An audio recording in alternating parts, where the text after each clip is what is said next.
Okay, here we are for another video. This one I'm going to be talking about, the product is pressure cooker and accessories.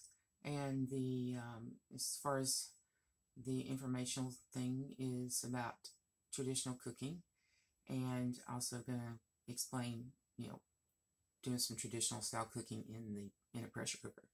So I'll start out talking about the pressure cooker. I do not have the Pampered Chef pressure cooker. I'm kind of a pressure cooker junkie, so I'm well stocked on multiples of electric and non-electric pressure cookers. So, but the reviews are stellar on it, and it's on sale for half price. It's $99. It's really $199. That's for the cooker itself. There's also a package that has some accessories in it, and that's $271 on sale. I don't remember exactly, but anyway, the accessories aren't really priced down. It's just that the pressure cooker price is applied to that package, so it's not half price for the package. And the set comes with the cooker, a glass lid, and some silicone mitts, and a pot that you can cook inside the pressure cooker with. The pot thing is not available separately. It's only available with a package, but the glass lid is available separately. So I haven't bought it because I have so many already. But I did look at it. So some of the advantages of it that are better, I have two Instant Pots that are my electric pressure cookers, and then an electric pressure canner. But the handles are at the bottom, so you can grab it at the bottom, so it's easier and more stable to carry. And it has a steam release button. If any of you have the Instant Pot, you have to flip that little thing, and the steam just goes all over the place. But it has a button where you're far away from the steam. You press the button, and that valve releases. And that's a great safety feature. I haven't seen that on any of the other ones. And one thing that was appealing to me is it proofs bread. So if you make bread, you can sit it in there, and it keeps it just the right temperature for rising and stuff. So that might be a reason that I would buy it. And it slow cooks and pressure cooks. It does not have a yogurt feature. And but you can make yogurt in it. It's just a little trickier. And yogurt is it's just basically the way you make yogurt. And I make yogurt in my Instant Pot, but the way you make yogurt is you heat it up to 186 degrees to pasteurize, and then you let it cool down to about 105 to 110 or something like that. And when it cools down, you put your culture in there, and then you let it sit and try to keep it at that temperature.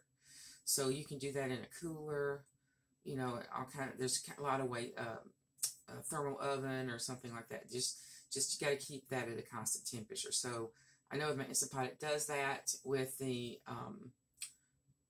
Pampered Chef pressure cooker, the quick cooker, it doesn't have an automatic setting for that, but you can use it to do that with it, and there's videos on how to do it. So it's just a little bit extra effort on that. But it does everything else a pressure cooker does, because that's what it is, and it also works as a slow cooker.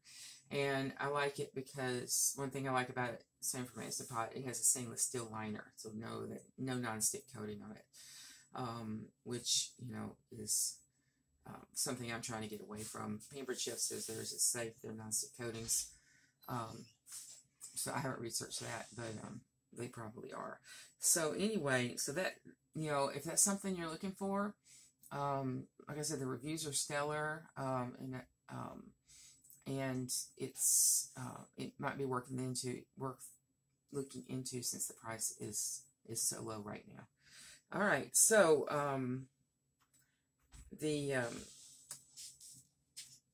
let's see. Okay, so I'm going to go ahead and talk about using the pressure cooker, since we're on pressure cooker, and then I'll talk about traditional cooking. So I kind of got stuck just basically making rice, yogurt, and eggs. That's the only thing I was doing in it for a while. But I took with the traditional cooking school, which I'm a member of, I took a challenge, Instant Pot challenge is what it was, and did some other things. I wasn't able to finish because of going to Alabama for the funeral and then going to the hospital, but I will finish it. I just didn't make it by the deadline. So I've been trying to branch out in the cooking. So there's a lot of things you can do. So in that course, it was making cheesecake, making a fig bread, making you can make cakes in it. You can as a part, of course, pot roast and soups and things like that are perfect for it. And it just and it just makes it easier. And it makes it faster. But don't be deceived when you see a pressure cooker recipe, because it'll say it only takes 10 minutes. Yeah, well, it also takes the time for the pressure to come up, so it's not really that. You can't set your clock by that. You got to do your prep, and then you got to put it in the pot, and you got to let the pressure come up. And then after it comes up to pressure, then that 5 or 10 minutes, whatever the recipe says, it happens. And then some things you need to, and then once it turns off, some things you need to release slowly. I mean, let it come natural release is what they call it. Where it goes to, where it just slowly goes, the temperature goes down into the pressure releases. And then there's a quick release where I'm not sure how that works out on the Pampered Chef one, where you release it quickly. Or sometimes, like with the eggs, we use a 5-5-5 method for eggs, and that means 5 minutes under pressure, 5 minutes slow release, a natural release, and then we do a quick release after 5 minutes, and then 5 minutes in ice water. So that's the method we use for making quote-unquote boiled eggs. And I have a couple of different things we've been doing eggs in there with. One's the stacking thing that you just put the eggs on there. It's like little rings, and you just set it on there. It doesn't hold that many. And then I have a silicone steamer, but it flops over and you can't lift the eggs. So I just got this for my friend Nancy's party, and Nancy's here on this party too. So these are steamer baskets. Now, these are Pampered Chef steamer baskets, and they fit in any pressure cooker usually. So I have the 8 quarts, so they're a little bit smaller, but they fit really nicely in the 6 quart, any 6 quart. And the price on these is comparable to what I saw on Amazon. So, so that was cool. And so this is nice because it nests. So I made them for the first time the other night, and I just put eggs on the bottom and I put eggs on the top and set them in there. And I'm doing a 5-5-5 method, and they're done. And Gary he'll eat boiled eggs in the morning, but we make deviled eggs a lot, and Gary and Adam really love deviled eggs, and they peel really easily in a pressure cooker, so that's really nice. And before the other things I'm going to talk to you about is kind of tied in with this Nourishing Traditions. I don't know if you've heard of it, the cookbook that challenges politically correct nutrition and the diet dictocrats. So it's a little edgy, but anyway. So this is the story of a dentist from the 1920s and 30s who went and studied other cultures. He just retired and went and studied all these isolated cultures who only ate food that they could provide, because he was seeing problems in people's mouths. There wasn't room for their teeth. There was a lot of cavities. There was a lot of crookedness and things like that. And his nephew was a photographer for National Geographic. He talked about these primitive tribes with these perfect white teeth. And so he went and studied them, and he went to places like the Alps and the Indians, Eskimos, whatever the correct word is for these days, up around Alaska and northern Canada, and the native tribes, and studied them. And he studied an island in the Hebrides that only had what they got from the ocean and some wild oats that grew on the island, and and of course the tropical places and stuff like that. So he went and studied these places, and the criteria was they had to provide their own food. They could not get food from any other source. And he thought he would find vegetarian diets, but he did not find that. He found lots of animal fats, lots of meat eating, and he saw that they always processed their grains, seeds, nuts, whatever, in a certain way before they ate them. And so those ways were soaking them, fermenting, or sprouting. And so what he discovered in all this, and he also studied nearby places that already had Western food, it had modern industrialized food, and they were having the same problems his patients were having in the United States, because they had access to the modern food. And so he wrote a lot about it, and a lady named Sally Fallon Morell wrote. She studied it, and she started the Westin A. Price Foundation. She wrote this book, Nourishing Traditions, which is a cookbook, and it talks about the different ways to prepare food, the way people have done for millennia in every culture until we got to modern food, and these practices are no longer practiced. And so that's why a lot of people are having problems with digesting certain foods and problems with allergies. And like I said before, our gut is our second brain. Neurotransmitters are produced there, and our mental health is very centered in the gut as well as the brain.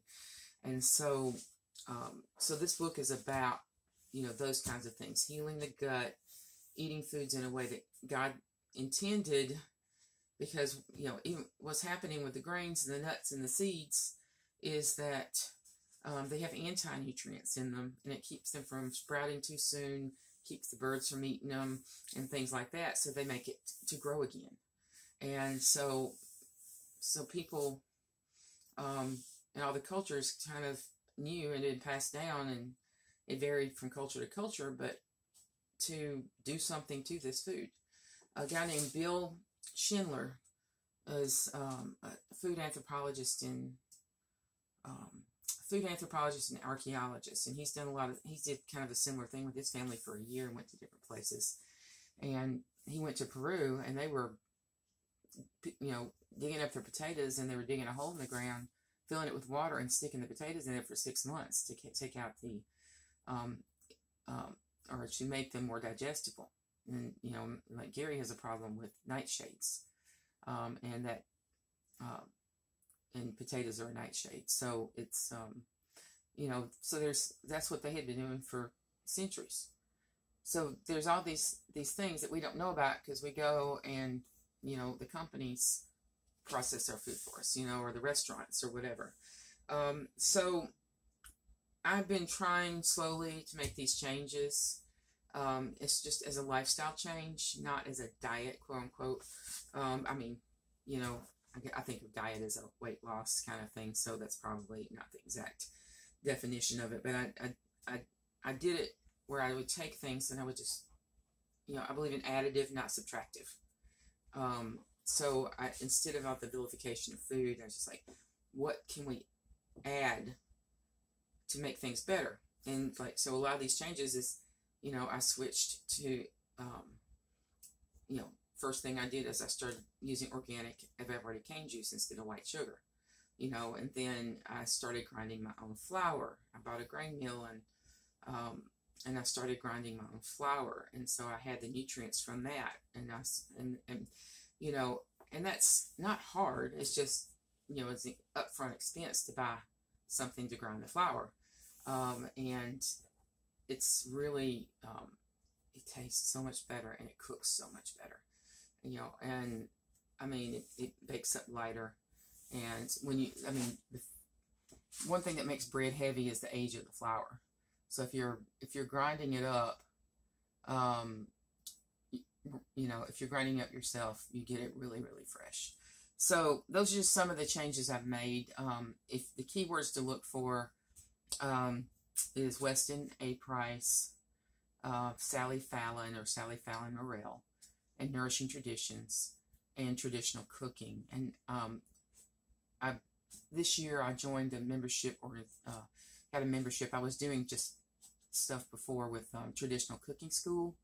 Wardy Harmon is her name, and I'm just getting really good instruction and trying to make this a more all-encompassing part of my life. And so I used to do the challenges, and I just paid for the challenges, but then I decided that I needed to just actually make it a regular thing. So I've learned it's not cheap, but with my, I need to function in life, so it's a lot cheaper than not being able to get anything done because I'm so tired and sick.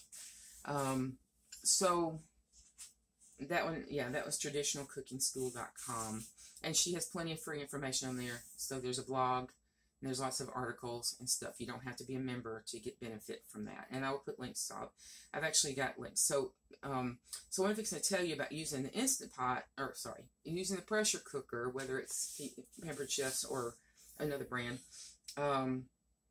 is it's really great for these traditional cooking methods because you don't have to labor, these long time to get things cooked and stuff. So in this challenge that I did, what I got done so far in the pressure cooker challenge. So anyway, it's the Instant Pot, whatever you have. And I am trying to let you know, I'm not endorsing the Pampered Chef because I don't know it. I mean, in the sense that I don't own it and haven't used it. I'm just done a little research on it, and I think it's probably a really good one to have, and it's on sale. So anyway, so rice, you don't really have to do white rice. You don't have to soak white rice. So, but when you're doing brown rice, you do need to soak it for a lot of reasons. One, it has arsenic in it. The brown part has arsenic, and the soaking it will take that or most of that out. And then, and that it does make, it brings more nutrition. So when you ferment and soak and sprout things, you actually get more nutrition in the food, and it makes it more digestible so that nutrition goes into you and doesn't just pass through you. So if you're going to do brown rice, you can, I've got a link on how to do soaked brown rice in the Instant Pot and on the stovetop or in the oven. So I'm putting those links in the video.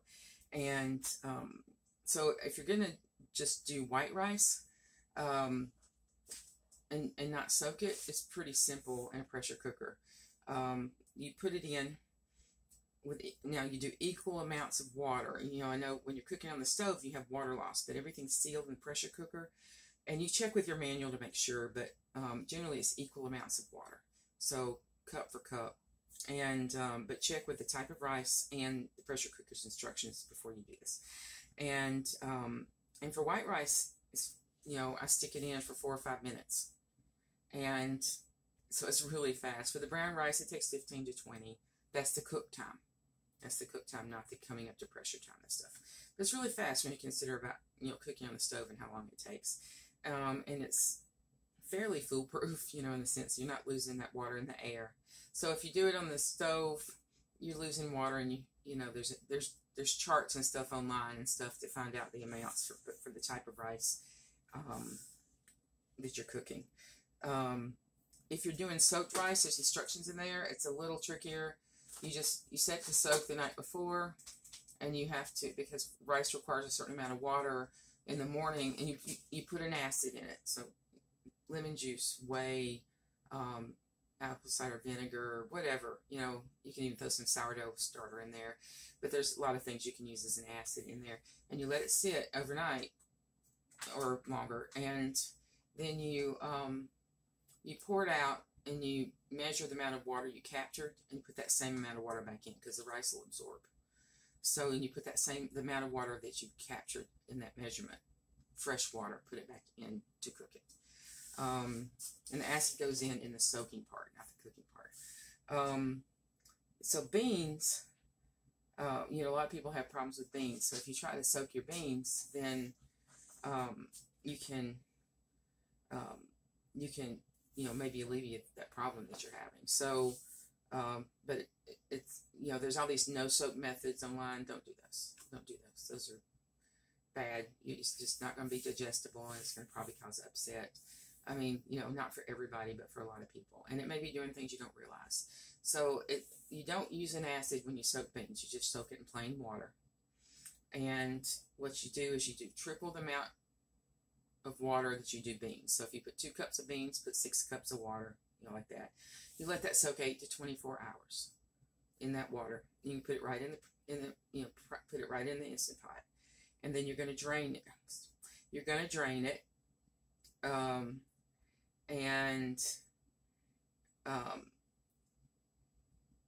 You're going to drain it, and then you're going to put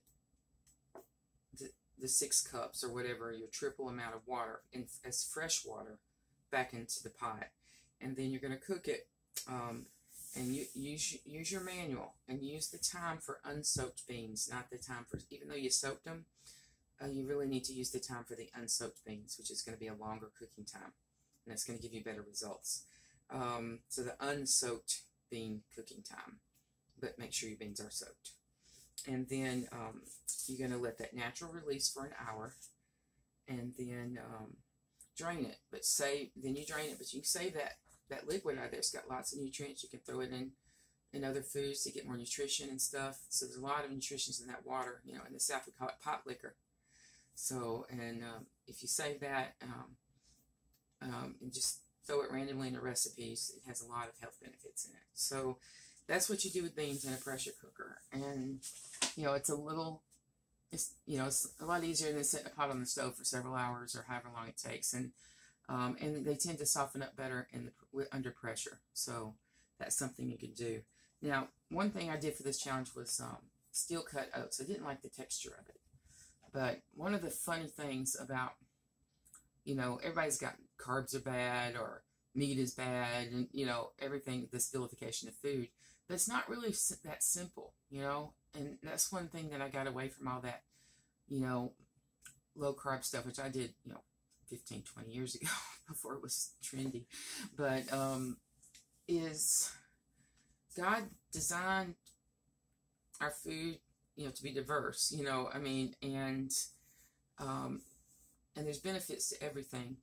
And even like, you know, when I started gardening, I realized, you know, plants aren't really here for very long. You know, they're here for a few weeks or a few months, and then it freezes and everything's gone. So I didn't feel like a plant-based diet was fit into how people have done it, you know, throughout time. And of course, there's a way to preserve plants and stuff, and God created ways to do that. So, but in, you know, in this whole extremist, you know, carbs are evil thing, even though I'm diabetic and I struggle, I just didn't feel that was right. So the funny thing is oatmeal.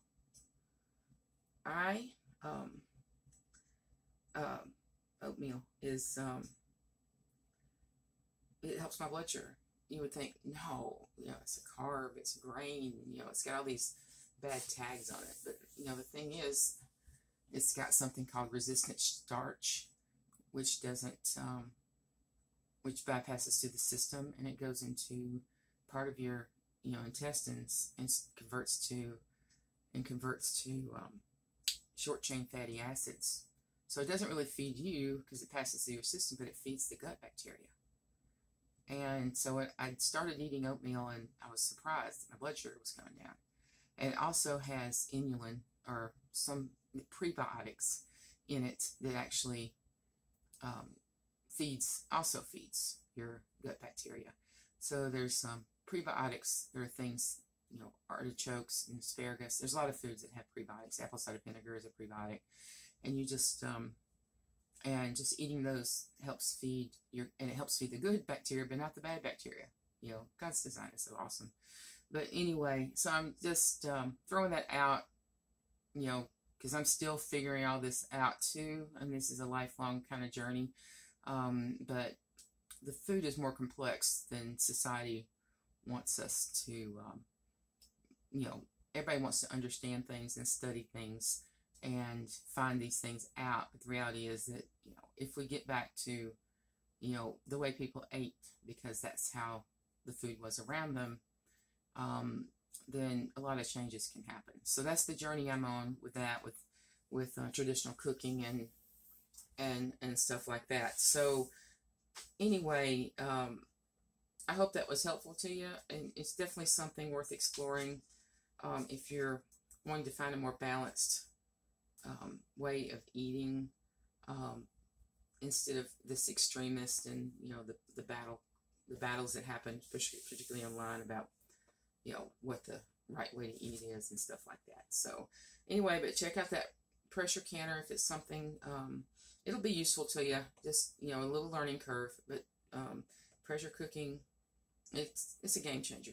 It's a game changer once you learn it, and you keep experimenting with different things you can do, because it makes your time in the kitchen a lot less, and it really adds. I mean, to me, it's more flavorful. So that's another factor too. So I'm going to stop, and I will talk to you next time. Bye.